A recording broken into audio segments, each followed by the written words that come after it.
2 कोटीच्या प्रकरणामध्ये वाल्मिक कराड यांच्यावर गुन्हा दाखल करण्यात आला होता आणि याच बाबतीत ताब्यात घेतलं होतं. त्यानंतर SIT देखील नेमण्यात आली होती आणि याच अनुषंगाने पाहू शकतात की वाल्मिकांना याच्यावर अन्याय झालेला आहे आणि याच मागणीसाठी न्याय देण्यात यावा या मागणीसाठी वाल्मिक यांच्या मातोश्री पाळूबाई कराड हे सकाळपासून पोलीस स्टेशनमधून करत आहेत. तर दुसरीकडे पाहिले तरी जे कराड समर्थक आहे यांचं देखील अनेक ठिकाणी आंदोलन करण्यात येत आहे. राणी लक्ष्मीबाई टावर असं या ठिकाणी चढून देखील आंदोलन करण्यात आलं होतं. दुसरीकडे पाहिलं तर अनेक ठिकाणी रस्ता रोको करण्यात आला होता आणि आता अचानक वाल्मिक कराड यांच्यावर मोकोका लावण्यात आलेला आहे आणि त्यापासून पाहिलं तर परळी अचानक जे वाल्मिकांना समर्थक आहेत त्यांच्याकडून परळी बंदचं आवाहन करण्यात आलं आहे.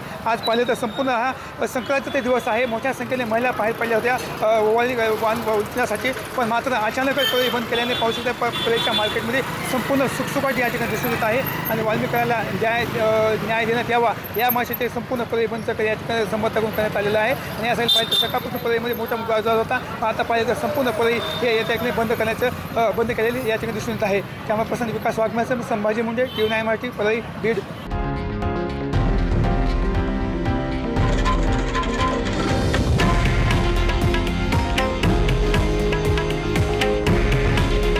हे आहे देशातील नंबर 1 न्यूज नेटवर्क आणि आपण पाहत आहात TV9 मराठी.